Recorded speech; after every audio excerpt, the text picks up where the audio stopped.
ముఖ్యమంత్రి Chandrababu Naidu work commitment ఎలా ఉంటుందో ప్రత్యేకించి చెప్పాల్సిన పని లేదు.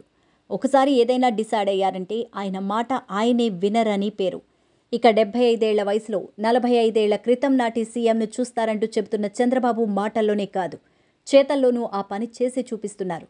అనంతపురం జిల్లాలో పర్యటించిన సీఎం చంద్రబాబు హంద్రీనీవా పనుల పరిశీలనకు వెళ్లారు. ఆ సమయంలో దాదాపుగా 40 డిగ్రీలకు పైనే ఉష్ణోగ్రతలు నమోదైనా సీఎం మాత్రం ఏమాత్రం లెక్క చేయలేదు. హుషారుగా తిరగడమే కాకుండా తన వెంట ఉన్న అధికార సిబ్బందిని పరుగులు పెట్టించారు. రాయలసీమకు వరప్రసాదినిగా ఉన్న హంద్రీనీవా పనులను ముఖ్యమంత్రి చంద్రబాబు పరిశీలించారు. మండే ఎండను సైతం లెక్క చేయకుండా దాదాపు గంట పాటు ప్రాజెక్టు వద్దే పనులు సమీక్షించారు. ప్రాజెక్టులో పూడికతీత పనులు స్వయంగా పరిశీలించారు. ప్రాజెక్టుల పనులను వేగంగా పనిచేయాలంటూ ఆదేశించారు. అనంతరం జరిగిన సభలో ప్రభుత్వం ప్రతిష్టాత్మకంగా చేపట్టిన P4 పథకంపై కీలక వ్యాఖ్యలు చేశారు. రాష్ట్రంలో పేదలు ఎక్కువగా ఉన్నారని చెప్పిన సీఎం వారి సంక్షేమం బాధ్యత పూర్తిగా ప్రభుత్వానిది కాదన్నారు.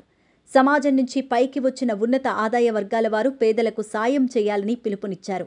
ఇప్పుడు ఉన్నత చదువులు చదివి బాగుపడిన వారంతా పేదల కష్టం నుంచే ఎదిగారన్న విషయాన్ని గుర్తుంచుకోవాలంటూ హితవు పలికారు.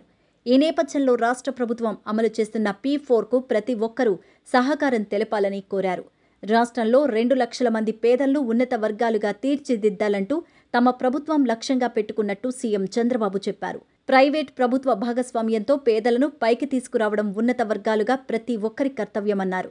పేదరికంలో ఉన్న 20% మందికి అండగా నిలుద్దామంటూ సీఎం పిలుపునిచ్చారు.